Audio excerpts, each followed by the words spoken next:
आप भी सोच रहे होंगे क्या घर खरीदना चाहिए या फिर रेंट पे लेना चाहिए। ईएमआई सेफ डिसीजन है या नहीं, और इन सब सवालों का जवाब देने के लिए आज मैं आपको देने वाला हूं 5 point formula whether to buy और रेंट इन 2025। हमेशा ही बायर्स के ऊपर एक फैमिली प्रेशर या इमोशनल एक प्रेशर होता है कि उनको घर खरीदना जरूरी है। तो इस प्रेशर के चलते बहुत सारे बायर्स अफोर्डेबिलिटी के दायरे से बाहर जाकर बहुत महंगा घर खरीद लेते हैं, और बहुत सारे लोग ईएमआईज को और रेंट को बहुत गलत तरीके से कंपेयर करते हैं।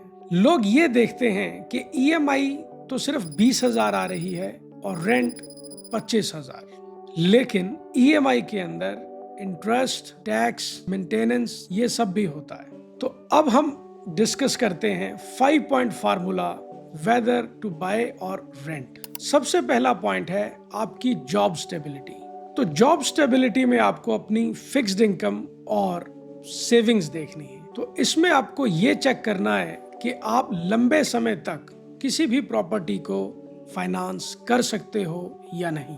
Point number 2 is city stability. तो इसमें आपको अब ये देखना है कि जिस सिटी में आप घर खरीदने का प्लान कर रहे हो, क्या उस सिटी में आप आने वाले 5 से 10 साल रहने वाले हो या नहीं।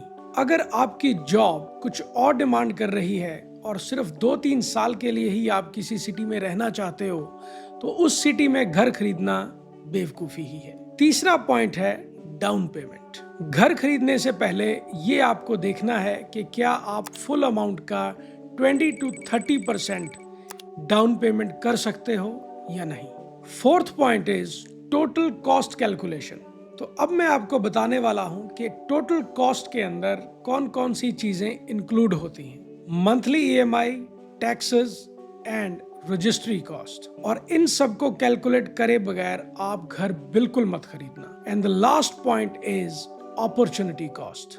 अपॉर्चुनिटी कॉस्ट में आपको ये देखना है कि अगर आप घर खरीदने की बजाय वही पैसा कहीं और इन्वेस्ट करते हो और खुद रेंट पे रहते हो, तो क्या वो चीज ज्यादा बेनिफिशियल है या नहीं।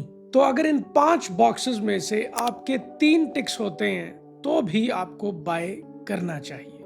अगर नहीं तो आप घर रेंट पे लीजिए या फिर कोई अच्छी इन्वेस्टमेंट कीजिए। अगर आपको ये सब समझने में और डेप्थ चाहिए कि कौन सी सिटीज में क्या क्या प्राइसेस हैं, ईएमआई प्लान कैसे बनाएं या फिर प्रॉपर्टी चूज कैसे करें, तो हम बनाने वाले हैं रियल एस्टेट फाइनेंस कोर्स।